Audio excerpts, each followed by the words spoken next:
और इस वक्त बड़ी खबर आ रही है, उपराष्ट्रपति चुनाव के लिए अधिसूचना जारी कर दी गई है। 9 सितंबर को उपराष्ट्रपति पद के लिए चुनाव होगा। जी हां, उपराष्ट्रपति जगदीप धनखड़ के रिजाइन करने के बाद ये खाली हो गया था।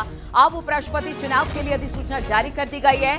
9 सितंबर को उपराष्ट्रपति पद के लिए चुनाव होगा। हालांकि उम्मीदवार कौन होगा, क्या होगा, वो तो बाद में तय होगा, लेकिन अधिसूचना जारी हो गई है। 9 सितंबर को उपराष्ट्रपति पद के लिए चुनाव होगा। बातचीत करने के लिए अनूप गुप्ता हमारे साथ जुड़ गए हैं। अनूप जी, क्या जानकारी मिल रही है?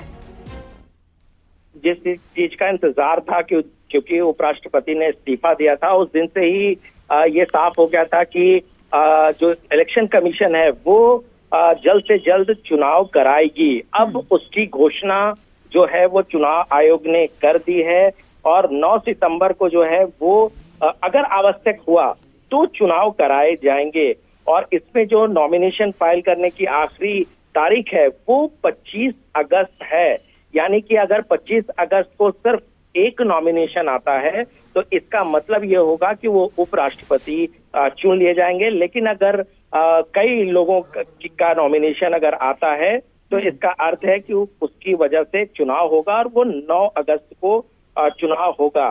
तो कह सकते हैं कि अब जो ये उल्टी गिनती थी, जिस तरह से जगदीप धनखड़ ने इस्तीफा दिया था, तो अब ये तय हो गया है कि 9 सितंबर को देश का अगला उपराष्ट्रपति कौन होगा, उसकी उसका आधिकारिक जो है वो चुनाव उस दिन हो जाएगा। जी, यानी अगर एक नाम हुआ तो निर्विरोध चुन लिया जाएगा और अगर एक नाम से ज्यादा हुए तो ही चुनाव होगा।